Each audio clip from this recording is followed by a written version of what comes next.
One of my favorite things to do in the offseason is find those hidden teams that nobody is giving any real credit or respect. Teams that aren't projected to win their division or even make the playoffs. And they might not. These teams aren't absolute juggernaut teams like the Bills of the AFC or the Rams in the NFC, but they are teams that are sneakily super solid. And if they find their way into the playoffs, they aren't teams you're going to want to play. We call these teams tough outs. And I thought I found my two teams this offseason, both in the NFC, the Eagles in the NFC East and the Saints in the NFC South.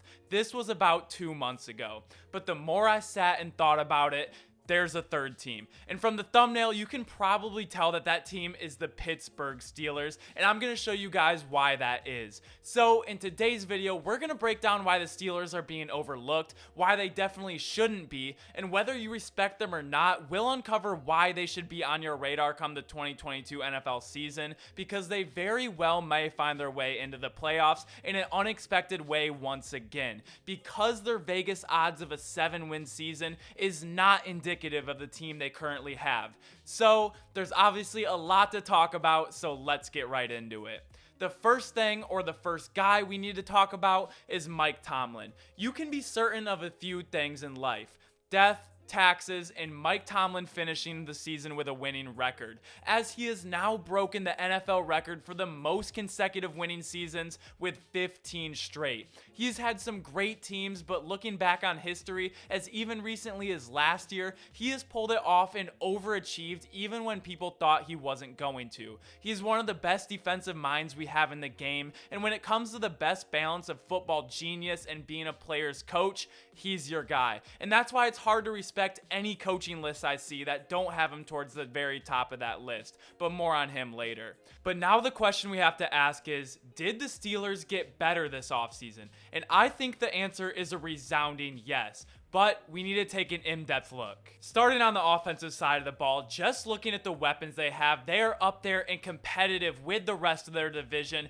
and a lot of the teams that we're going to cover later in this video that they're going to be competing with for a playoff berth spot. They have Chase Claypool, who, put aside what you think of him personally, is a 6'4", 240-pound athletic wideout who is physical with the ball in the air as well as in the run blocking game. He also has burners, running a 4.4 40 and over a 40-inch vertical. He hasn't been used in the way I think he can probably best be used, as a super athletic pseudo tight end, creating matchup problems in bunch sets while also being isolated on one side of the field, very similar to how the Raiders use Darren Waller.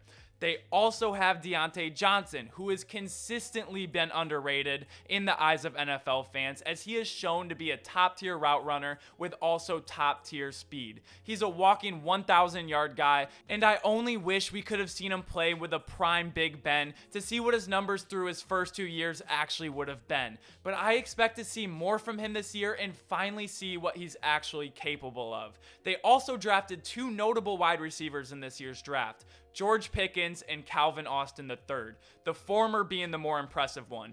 Pickens would have been selected much higher if not for injury, but he is the perfect fit for the Steelers' offense and gritty culture. A menace to society, a savage run blocker, a trusty jump ball and back shoulder threat, and he has great hips to sink down in his routes down the field, and it's only the start because he's also very good with the ball in his hands after the catch. And the latter, Calvin Austin, is a specific tool they'll be able to use with his 4.32 speed in certain sets. They also have a top 10 tight end in the league in Pat Freiermuth, a great tight end with an even better name, and I don't think he's even come close to his peak of what he can be in the NFL. But I think this next year he takes another step, as year 2 is usually a big one for tight ends as they start to find their place in the NFL.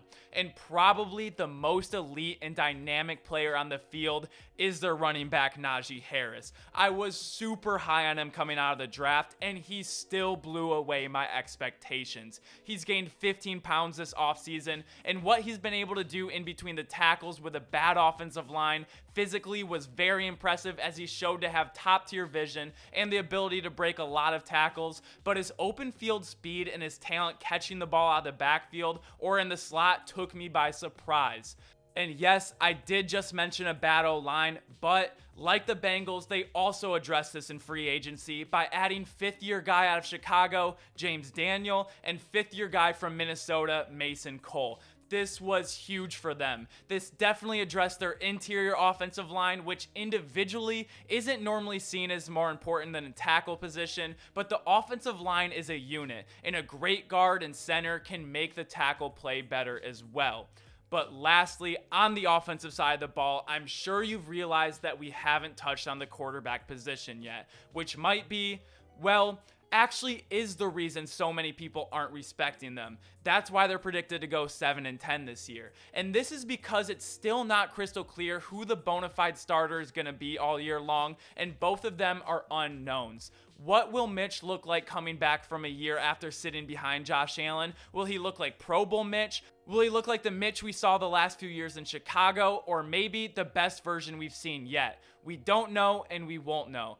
And there's also Kenny Pickett, the only quarterback taken in the first round of last year's draft. What will he look like? Will he be the week 1 starter sometime during the season? And with any rookie, we have to ask, will his game translate to the NFL level? I made a video talking about this very specific quarterback battle, and personally, I think Pickett should be the starter and he's going to be the better player, but that itself is a 16-minute film breakdown, so if you really want to see why I think this is, definitely go check that out after. But the real question is, would either of these guys be better than Big Ben was last season? In my opinion, the answer to that question is yes. And that is key to this conversation, because I mentioned all of the wide receivers first because they have 4 guys now that run 4.4 or faster, all with great route running. And Ben last season didn't have the same live arm as he used to, so we really don't know what we can expect from these receivers playing with a quarterback who can really push the ball down the field. And people are so worried about these quarterbacks because they are both unknowns. But Steelers fans better than anyone should know about this. Big Ben was an unknown when he was selected 11th overall out of Miami University in 2004, and this is when the Steelers were coming off a 6-10 season when they finished 3rd in the division in 2003. But as we all know, in his rookie year, he started 13 games in the regular season and won all 13 of them. I'm not saying that's going to happen, but unknowns are just scary. But that doesn't mean they're bad. They're just what they are, unknowns.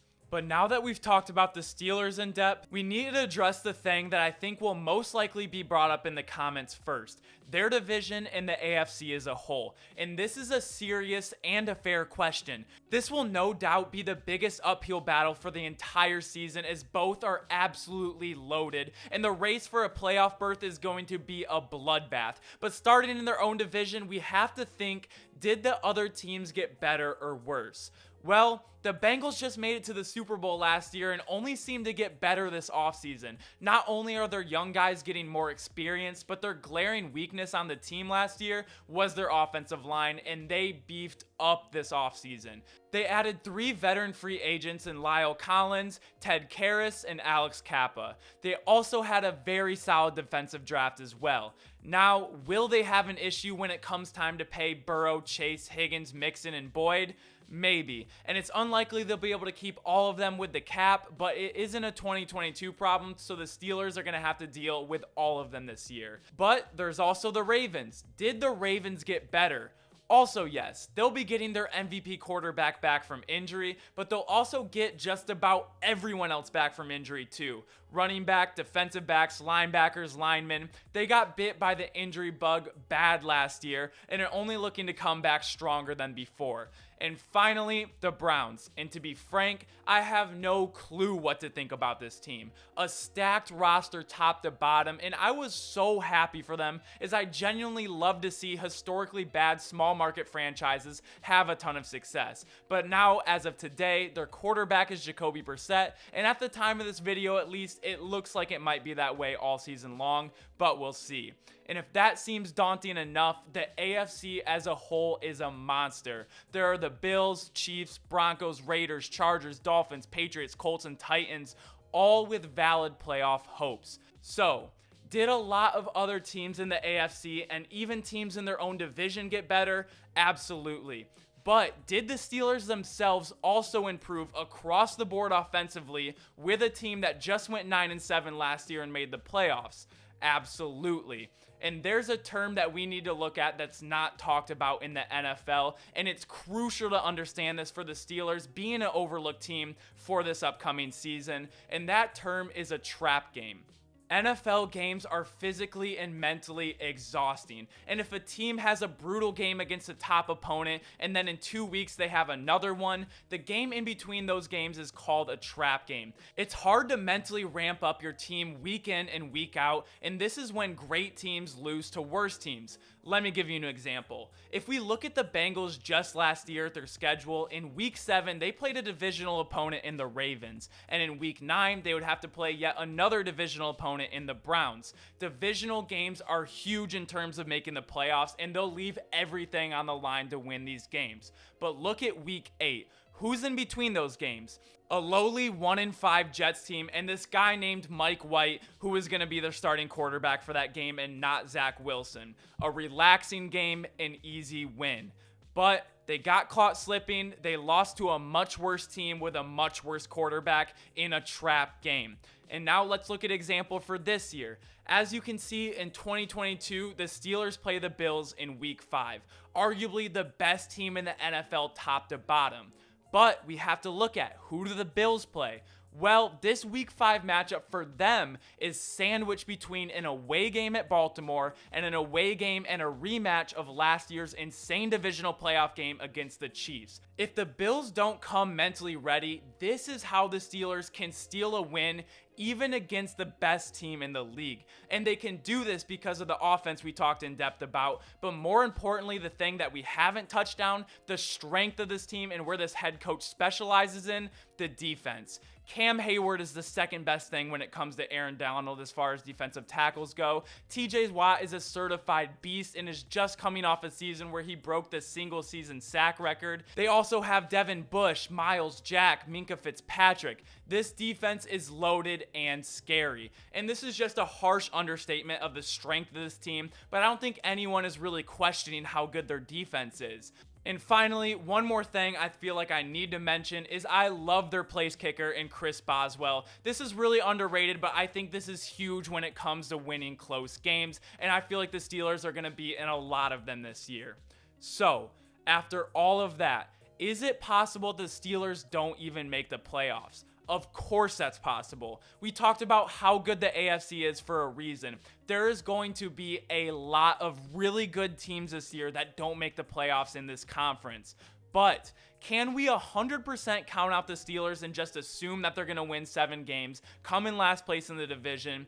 I think a lot of people do, and I think a lot of people have the chance to be very wrong.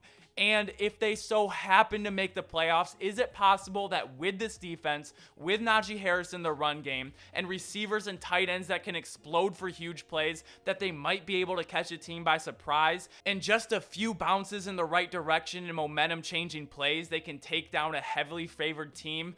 I think they absolutely can, and this is why when I sat back and thought about it more, the Steelers are my third team that I think the league is sleeping on, and I think they have the chance to take a lot of people by surprise.